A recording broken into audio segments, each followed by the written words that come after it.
Let's see what juicy questions y'all got for me today.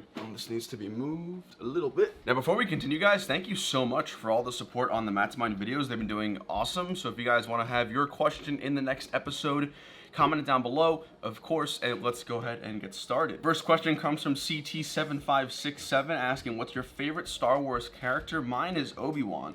Gotten this question a lot, honestly. I think my favorite character in all of Star Wars probably has to be either Qui-Gon Jinn or Ahsoka. Now, of course, we saw a lot of Ahsoka, especially in the last season of the Clone Wars, but Qui-Gon we didn't see too much other than Episode 1. I like both their characters because they were both very different than most of the Jedi in the Order. They were obviously able to tell about the Jedi wrongdoings and the Council's just mishaps, and just sometimes the things that they were doing wrong in terms of the Order. So that's kind of why I like those characters so much. They were able to see a little bit more of what's wrong about the Jedi Order and the Jedi Council. Obviously, Qui-Gon was very different in his school of thought, and Ahsoka left in the middle of the Clone Wars. So I like both of those characters a lot. Do you think that LEGO will include Commander Cody in the gunship, and which minifigures LEGO might include? So LEGO said in their release they were going to be looking towards Episode 2 for inspiration.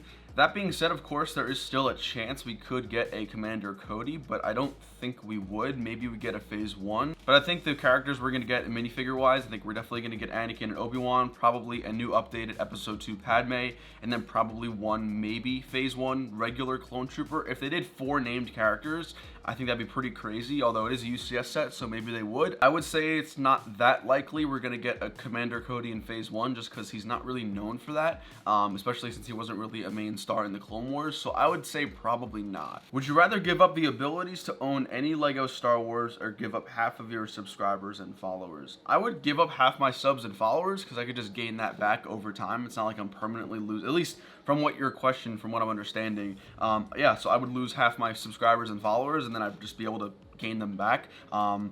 Giving up my ability to own any LEGO Star Wars is pretty significant. That's like 90% of my entire collection, so I would not do that. I would get rid of the followers, and then I just grow that back over time. Try Hartman's asking, will you ever build a Camino Mach in the near future? I've gotten this question quite a bit. A lot of you guys want to see me do a Camino. The short answer is not in the near future, at least within the next 2 years. I have my mocks pretty much lined up for the next 2 projects.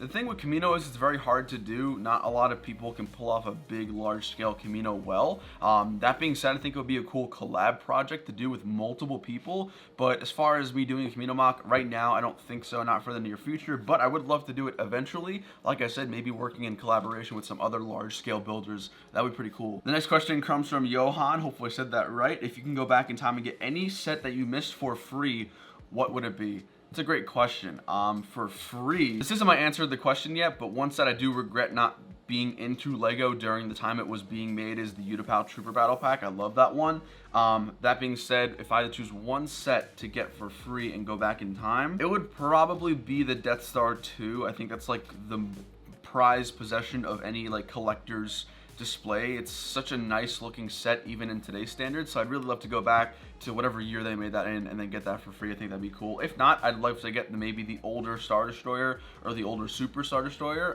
but I think #1 choice would definitely be the Death Star 2. How many LEGO Star Wars sets do you have?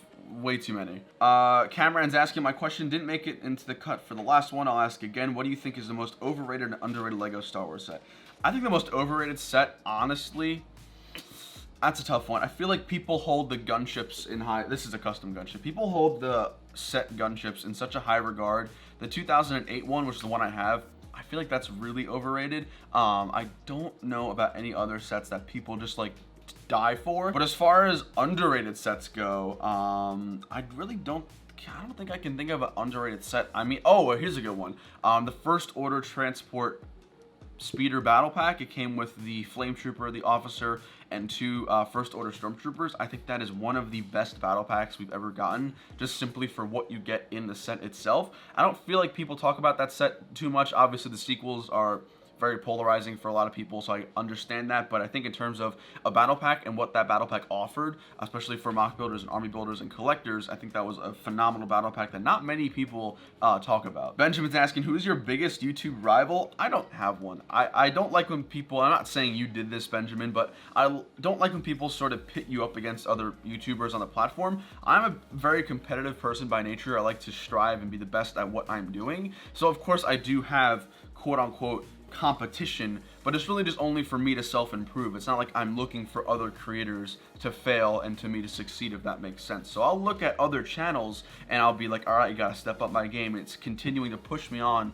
to continue to make these changes and make these efforts to make my channel better. But I don't see anyone as my quote-unquote rival. I love working with everybody. I think the more YouTube channels there are making content, the better. Collaborating is awesome.